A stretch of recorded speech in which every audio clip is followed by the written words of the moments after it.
Hello. Next part we will look at electron shells and their tendency, the atom's tendency to form various types of molecular bonds. Now here we have some drawings. Now in reality these electrons are orbiting in these very elaborate three-dimensional shapes, but they're drawn here in these simplified concentric circles that we simply call shells. Now here we have hydrogen. Now the first shell can hold up to 2 electrons. It cannot hold more, but it can hold less. You know, if there are more, then it goes into the second shell. Now the second shell holds up to 8. It cannot hold more, but it can hold less. And if it has more, then it's going to go into a third shell.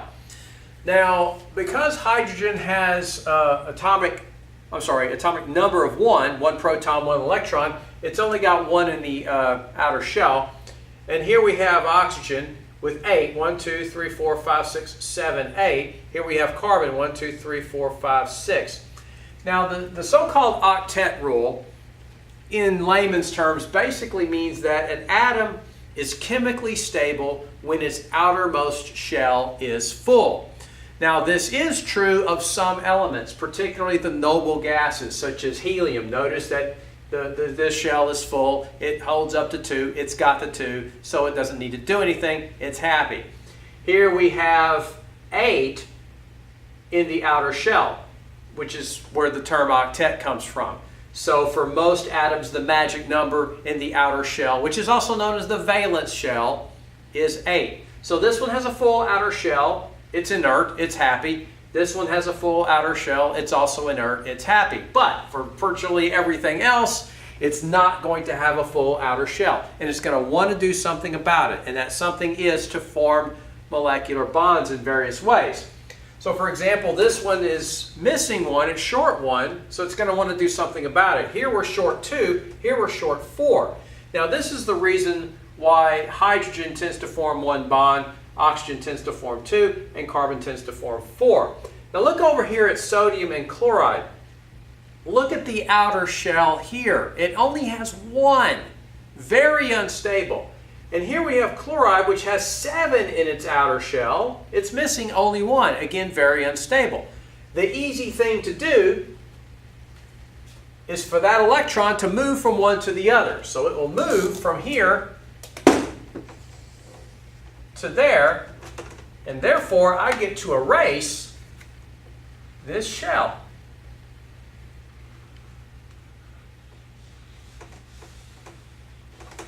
Now, here it's stable, but it's missing an electron. So guess what? We now have the sodium electrolyte. Chloride has an extra one, and now it is a negatively charged electrolyte. So this brings us to the concept of molecular bonds. Now, ionic bonds are attractions between oppositely charged ions. That's what you get with the salts or the electrolytes, such as what I just showed you with sodium and potassium. But most things are held together by covalent bonds. A covalent bond is a shared pair of electrons between 2 atoms. Why would 2 atoms share electrons? To satisfy the octet rule. So here we have carbon forming 4 bonds, because carbon has a valence of 4, but with hydrogens. So if you count up all the dots, you'll notice that the outer shell has 8 for carbon, and the hydrogens all have 2. But they got to share them to do this. So there's a covalent bond, there's 1, there's 1, there's 1. So carbon will form 4, hydrogen will form 1.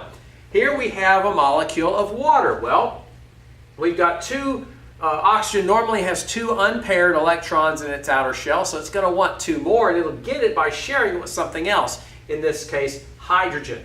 So this forms the water molecule, H2O.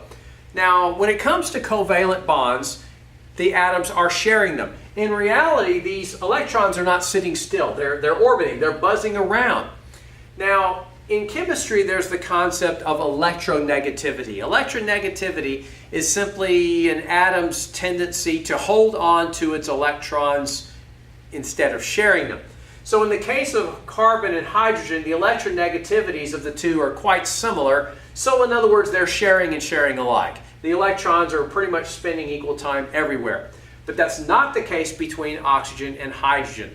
Oxygen has a much higher electronegativity than hydrogen does, and therefore oxygen is greedy when it comes to sharing electrons. That means these electrons are going to spend more time over here and less time over here. So electrons being negatively charged, you're going to end up with partial negative charges on the oxygen side of the molecule and partial positive charges on the hydrogen side. Now here's another water molecule with its pluses and minuses. What we now have is a polar molecule. It has poles, a plus and a minus pole. Now, opposites attract. You would expect the positive end of one molecule to attract to the negative of the other, and we do. And we call this weak attraction a hydrogen bond. So a hydrogen bond is a weak attraction between polar molecules. This has everything to do with the properties of water, which has everything to do with why water is necessary for life, and that'll be the subject of another video review.